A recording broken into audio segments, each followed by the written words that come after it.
morning. Today I'd like to talk about an old proverb, probably one that most of you are familiar with. And while there are many different versions, most of it goes like this. For want of a nail, the shoe was lost. For want of the shoe, the horse was lost. For want of the horse, the rider was lost. For want of the rider, the battle was lost. For want of the battle, the kingdom was lost. All for the want of a horseshoe nail.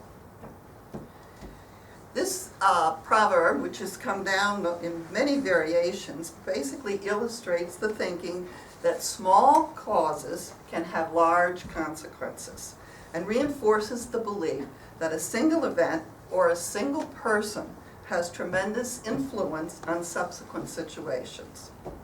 The earliest references to the proverb may have been associated with the death of Richard III of England, who was later immortalized by Shakespeare, and I'm sure you're all familiar with the saying, a horse, my kingdom for a horse. The proverb has been cited many times in many different situations. In fact, Supreme Court Justice Roberts used the lack of a nail as in one of his dissenting opinions. While most often used to emphasize how the lack of something can be disastrous, the proverb is also used to demonstrate the importance of something as seemingly insignificant as a nail. The value of the nail, according to the proverb, is in its ability to influence the outcome of the battle and the fate of the kingdom. It's this latter use and the importance of the nail that I would like to address today. As I said, most of us are probably no stranger to this proverb. I heard it when I was a child. It was part of the nursery rhymes that my father used to read to me. And the idea that the smallest of things can have great impacts was already becoming part of my thinking. You know, I learned early on that taking candy from my brother could result in a trip to the corner. So we learned that actions have consequences. Because we cannot possibly understand all the circumstances leading to any outcome, our upbringing and our culture has taught us to emphasize the importance of the single action, the single event, the single person. We see ourselves as the product of a past filled with fateful events and significant people who have changed the course of history and made the life we lead possible. Just a few examples. Think of the battles.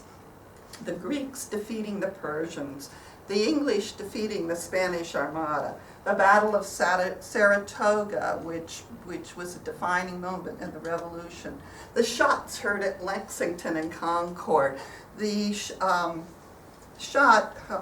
heard at Sarajevo, Pearl Harbor. Think of the people.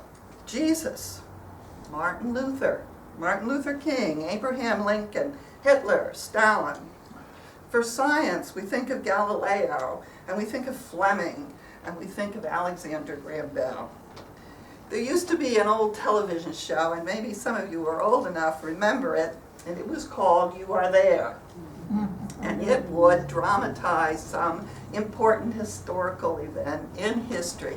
And at the very end of the show, they would say something like, and this is what happened, and you were there with those events that altered and illuminated our time. We believe that every bit of who we are today can be traced back to some important event or some important person who made it possible. Not only do we think we look back at one event or one thing or one person, but we also tend to simplify the cause-effect relationship. For example, if the Greeks hadn't stopped the Persians, Western culture would not exist. If Jesus Christ hadn't lived, there would be no Christianity. If Galileo hadn't determined the earth revolved around the sun, we would not have gone to the moon. If Martin Luther hadn't written his thesis, or the Spanish Armada had been successful, we would all be Catholic. If there'd been no rebellion at Lexington, or if Benedict Arnold hadn't rallied the troops at Saratoga, oh, I love Benedict Arnold, he's such an enigma. Had he died at Saratoga, he would have been an American hero instead of considering the name becoming synonymous with traitor. Anyhow, if he hadn't rallied the troops at Saratoga, the British would have won the war. If there'd been no Jefferson or Franklin or Washington, our form of government would not exist. If Archduke Ferdinand's carriage hadn't taken that wrong turn that took him right into the sights of an assassin at Sarajevo, the tragedy of World War I, the subsequent plunge into World War II, and the rise of Hitler and Stalin wouldn't have happened. If Fleming hadn't discovered penicillin, people would be dying of simple infections. If Alexander Graham Bell hadn't invented the telephone, I wouldn't be able to enjoy the internet today. So we simplify things. And I suppose, much more important to me, if my dad hadn't purchased that trombone through the catalog and been invited to join the orchestra in the First Baptist Church, he and my mother would never have met, and I wouldn't be here. So certainly for me, the single act of purchasing that trombone was important to me. The proverbial nail. The single thing that made a great deal of difference to my life. And one day, not too long ago, I heard someone say, wouldn't it have been a good thing if Ishmael had never existed? If he hadn't existed, we wouldn't have the Muslim threat threatening our lives. No Ishmael, no problem. That comment bothered me, and I thought about it for a long time. We have become so obsessed with the importance of the single person or the single event in our past that we can now entertain the idea that one single difference in the events of the past would drastically alter the circumstances of today. You know, that's the theory of all these time travel shows. The butterfly theory, don't change a thing, because we think if you change the nail, you change the world. Boy, a nail can't be much more important than that. When things aren't the way we like them, we even fantasize about going back into the past and changing the one thing to make things better. If I could only go back and prevent Lincoln's assassination, or if I could go back and get word to Pearl Harbor earlier than to warn them of what was going to happen.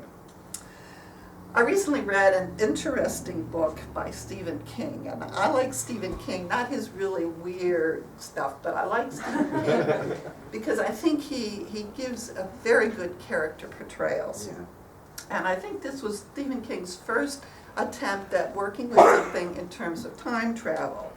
And in his book called 11/22/63, King's time traveler finds a wormhole or a time tunnel that takes him back to 1958. He can travel back and forth through this tunnel, and every time he goes back and forth, he always goes back to the same time and the same place, and when he goes back, anything that might have changed is now reset, and he's back at 1958. He gets the idea that he can go back to 1958, live in the past until 1963, and I'm sure most of you, well, those of you that are old enough, remember 11/22/1963 was when President Kennedy was assassinated. So he gets the idea he can go back and live in the past and then prevent the assassination of President Kennedy.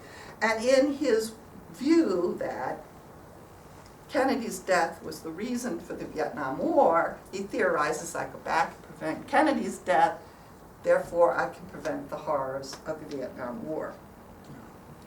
However, and I won't be a spoiler here, but like so many time travelers, our traveler comes to appreciate the fact that an additional trip through the tunnel will reset what he's done. The idea that a single event, the idea that Kennedy's death or Kennedy's life made or did not make the Vietnam War just simply isn't true. So perhaps the proverb is wrong. The nail does not control the future. The person or the event is not really the deciding factor in the course of history. For instance, I believe it's entirely possible that whether or not Jesus actually lived, and I really don't know, I think there would still have been a religion like Christianity. Certainly a religion that holds out a hope of eternal life, a religion that also holds out an attempt at some justice. I mean, you're some poor guy who's being beaten down, who's being mistreated. The idea that there will one point in time, some point, the people that have done this awful stuff to me are going to get theirs, and I'm going to receive a reward. That's very appealing. And I think that would have happened regardless of whether it was built around a person named Jesus. Did the Greeks save Western culture? And I look at Hal, I'm so glad you're here today. It only becomes an important consideration because we are comfortable in our Western culture. Had we grown up in a different culture, other things would be important. Certainly music, art, philosophy have never been confined to one society.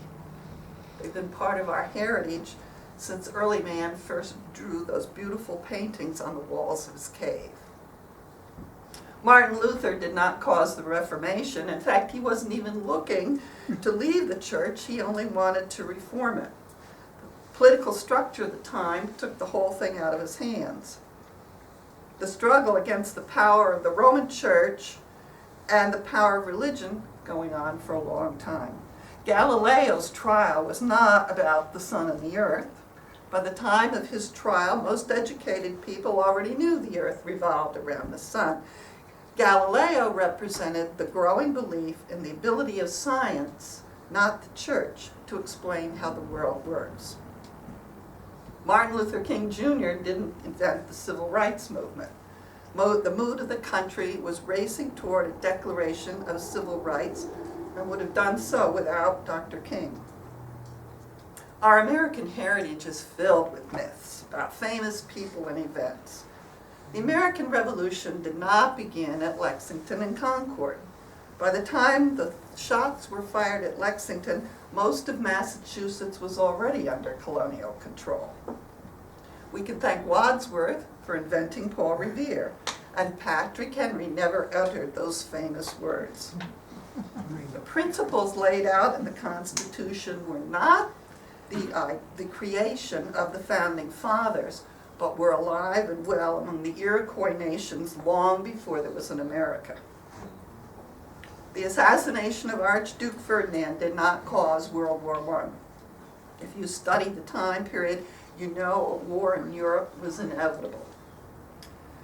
The end of World War I assured there was going to be another conflict in a few short years. If Hitler had been killed during World War I feel very confident that someone else would have crawled out of the abyss of that conflict, disillusioned and angry. Hitler and Stalin did not invent genocide. Ask the American Indians. Ask the Canaanites. Ask the Neanderthal. Science doesn't wait for someone like Fleming to discover penicillin. In fact, an Italian doctor and a French scientist were both working with bacterial fighting properties of mold. Fleming's mold was scarce and hard to reproduce, and it wasn't until scientists in Illinois discovered other molds that were much easier to produce and were a much greater quantity, and it was not until their discoveries that penicillin became possible and viable. Invention didn't wait for Edison or Alexander Graham Bell. Those two guys just had really good PR men.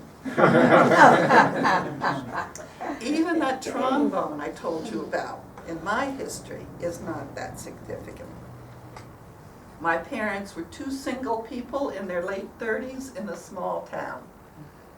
They very probably would have met regardless of whether or not my father played in the church orchestra. If they hadn't met, I wouldn't be here. And you know what? I guess I wouldn't be worried about it. Or perhaps my mother would have met someone else, and I would be, but I would be different.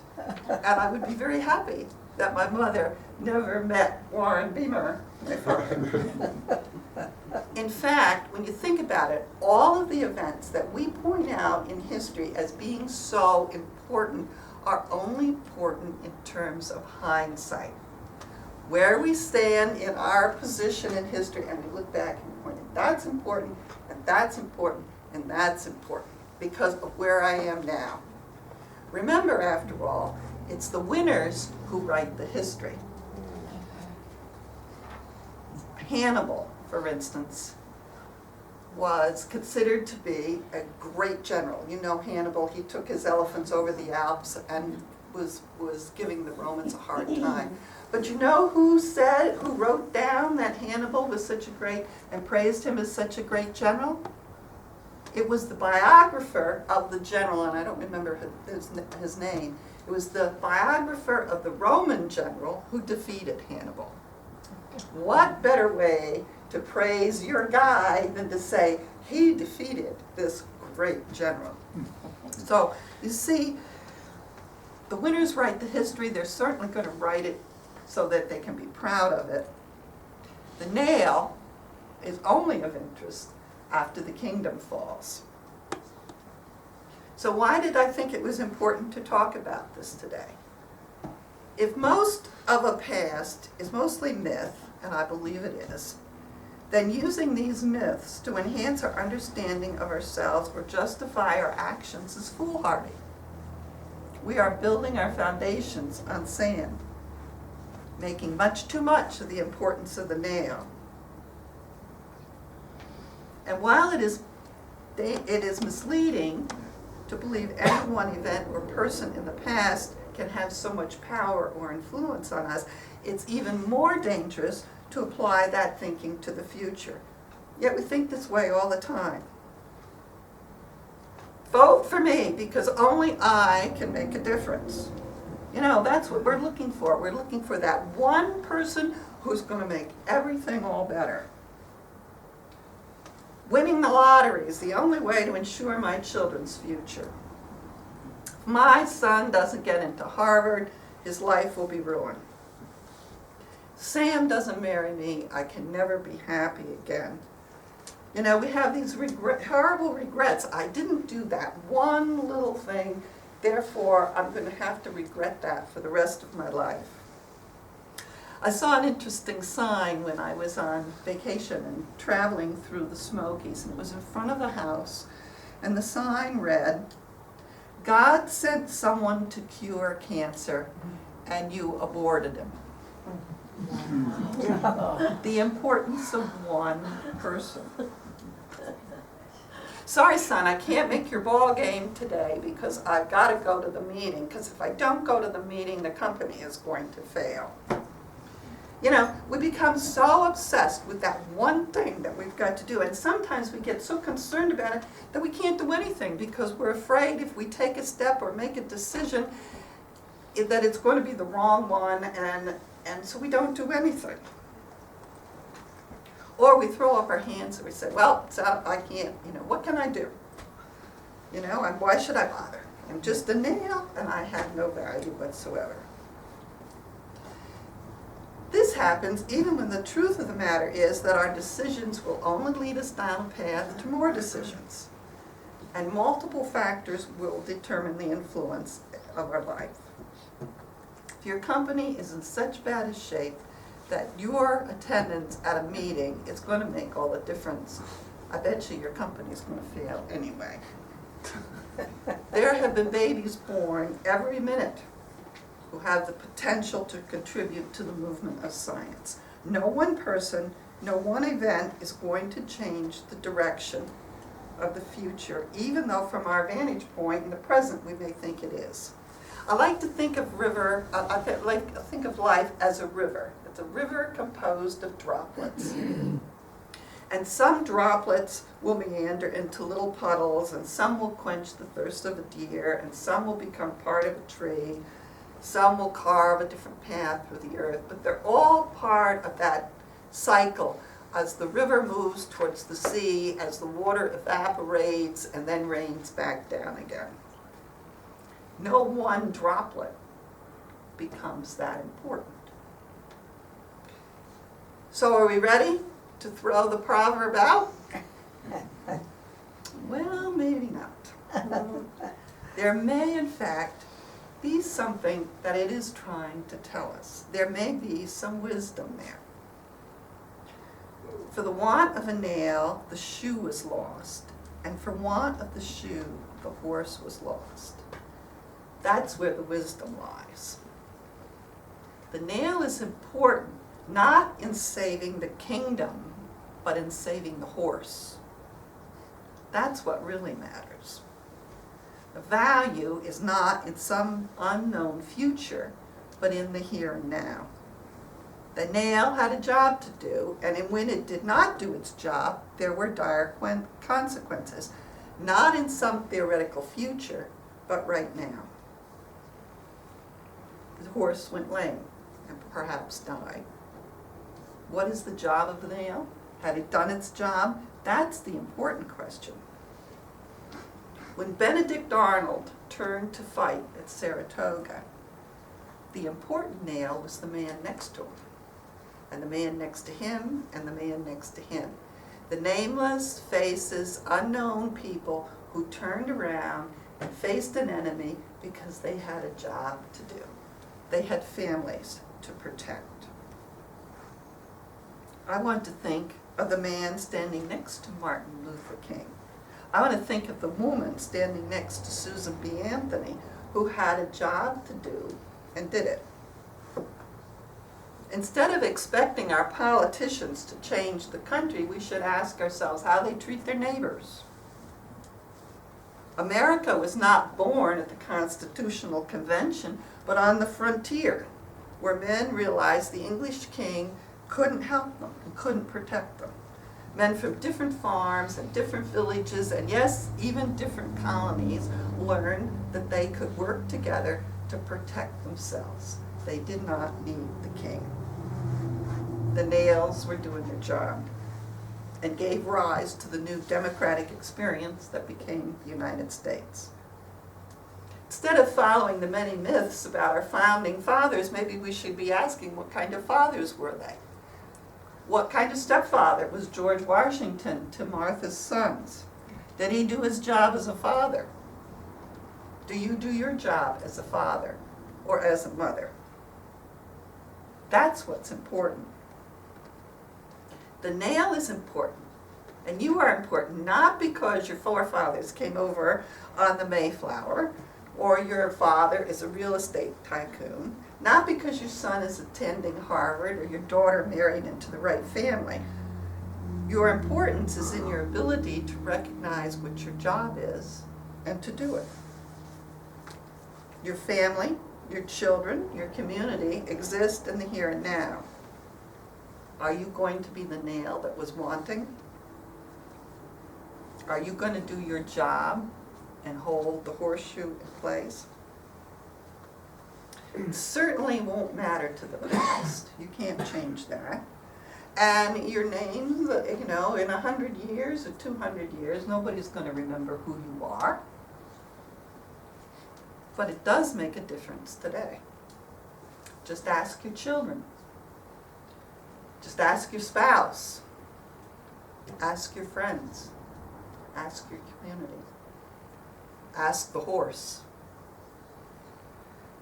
For want of a nail, the horse was lost. That's the real tragedy. And the rest, as they say, is just history.